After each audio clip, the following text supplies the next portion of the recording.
आज Doubtnut app download करें। Doubtnut पर अपने सभी गणित, रसायन विज्ञान, भौतिक विज्ञान और जीव विज्ञान के डाउट्स का करो सफाया। बस प्रश्न की फोटो खींचो, एक ही प्रश्न को क्रॉप करो और तुरंत वीडियो सोल्यूशन पाओ। अभी डाउनलोड करें। अपने पास है जो वक्तव्यों के रूप में दिया हुआ है। तो पहला वक्तव्य क्या कह रहा है? वो कह रहा है कि तरंग की चाल, तरंग दैर्ध्य मतलब जिस तरंग की चाल हमें ज्ञात करनी है उस तरंग के तरंग दैर्ध्य और दोलन काल के अनुपात के बराबर होती है तरंग की चाल। दूसरे वक्तव्य में बोल रखा है कि समान कला में कंपन करते हुए दो नजदीकी कणों के बीच की न्यूनतम दूरी को तरंग दैर्ध्य कहते हैं। ठीक है, ये कहा गया है। तो हमें ये बताना है कि वक्तव्य 1 और 2 में क्या संबंध होगा, क्या वो दोनों सत्य होंगे या कौन सा असत्य होगा, और क्या वक्तव्य 2 वक्तव्य 1 की सही व्याख्या कर पाता है या नहीं कर पाता है।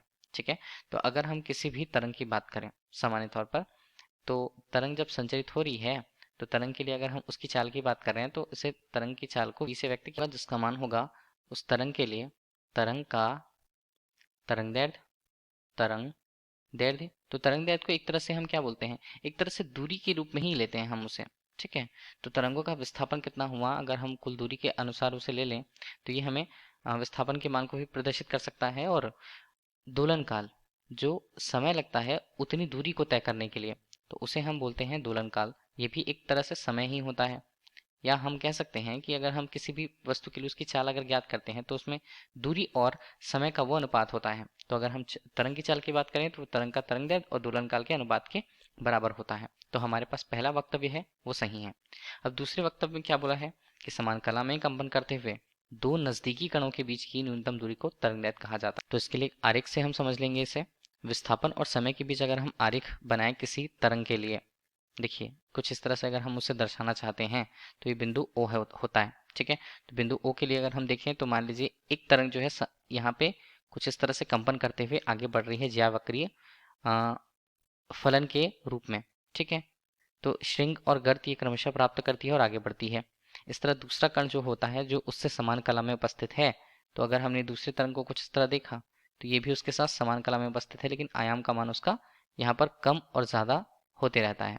ठीक है, तो इस बीच हम ये सभी मान को देख लें तो हमारे पास कुछ इस तरह से ये जो आरेख है वो प्राप्त होगा। तो पहला तरंग हमारे पास कौन सा हुआ, जो पहले गतिमान है, और दूसरा तरंग 2 ये।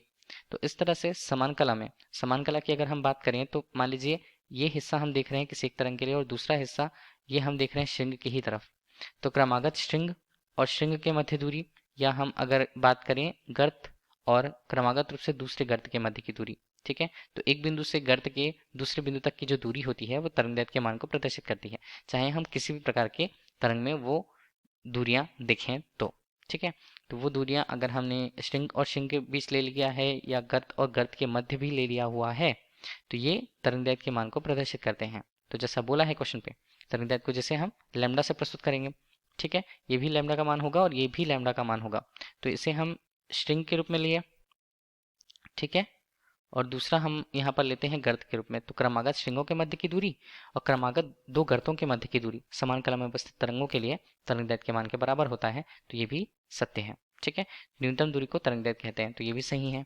तो हमारे पास वक्तव्य सही है और दूसरा वक्तव्य भी सही है। लेकिन अगर हम तरंग की चाल के लिए बात करें तो वो सिर्फ तरंग दैर्ध्य को बता रहा है, उसका कारण दोलन काल के अनुपात के मान को तरंग की चाल से संबंधित नहीं बताया है। तो विकल्प बी जो ये बताता है कि वक्तव्य 1 और 2 दोनों तो सत्य हैं, लेकिन वक्तव्य 2 जो है वक्तव्य 1 का सही स्पष्टीकरण नहीं दे रहा है। Thank you. कक्षा 6 से 12वीं से लेकर नीट, IIT, JEE वो एडवांस के लेवल तक 1 करोड़ से ज्यादा छात्रों का भरोसा। आज ही डाउनलोड करें डाउटनेट ऐप या व्हाट्सएप करें अपने सारे डाउट्स 8400 400 400 पर।